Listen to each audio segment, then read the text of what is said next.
మన రాజ్యాంగంలో article 21A ప్రకారం 6 నుంచి 14 సంవత్సరాల మధ్య ఉన్న పిల్లలందరికీ ఉచిత నిర్బంధ విద్య గ్యారంటీ అయి ఉంది. అదొక ప్రాథమిక హక్కు.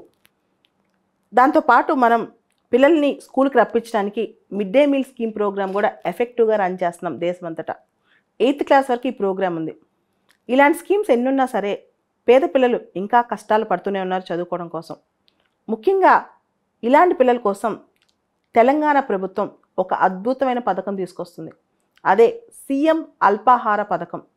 రేపు దసరా అప్పుడు అక్టోబర్ 24 నుంచి ఈ ప్రోగ్రాం లాంచ్ కానుంది. అసలు ఎందుకు ఈ ప్రోగ్రాం?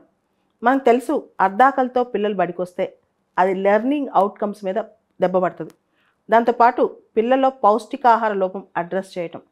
తల్లులు పనికెళ్తూ పిల్లలకు పొద్దునే బ్రేక్ఫాస్ట్ చేయడానికి చాలా శ్రమ పడుతుంటారు. స్కూల్లో చాలా వరకు ఉచిత నిర్బంధ విద్య వల్ల స్కూల్స్కి పిల్లలు వస్తున్నా నెమ్మదిగా పిల్లలు డ్రాప్ అవుట్స్ పెరిగిపోతున్నాయి అన్నమాట. వీటన్నిటిని కట్టడి చేయడానికి సీఎం బ్రేక్ఫాస్ట్ స్కీమ్ అని తెలంగాణలో స్టార్ట్ అవుతుంది. ఈ స్కీమ్కి ఇన్స్పిరేషన్ తమిళనాడులో అక్కడ స్టార్ట్ చేసిన సీఎం బ్రేక్ఫాస్ట్ స్కీమ్. మన తెలంగాణకు చెందిన కొంతమంది ఐఏఎస్ ఆఫీసర్స్ ఆ తమిళనాడు స్కీమ్ స్టడీ చేసి దాని అవుట్పుట్స్ ఇలా ఉండబోతుందని ఊహించి తెలంగాణలో కూడా అలాంటి స్కీమ్ తీసుకురావాలని ప్రభుత్వానికి సిఫార్సు చేస్తే ప్రభుత్వం ఈ స్కీమ్ తీసుకురావడం జరిగిందనమాట. ఈ స్కీమ్ ఫలితాలు అద్భుతంగా ఉండబోతున్నాయి. ముఖ్యంగా ఇది అత్యద్భుతమైన సంక్షేమ పథకం అని చెప్పొచ్చు. ఇలాంటివి రావటం ముదావాహం అని కూడా చెప్పుకోవచ్చు.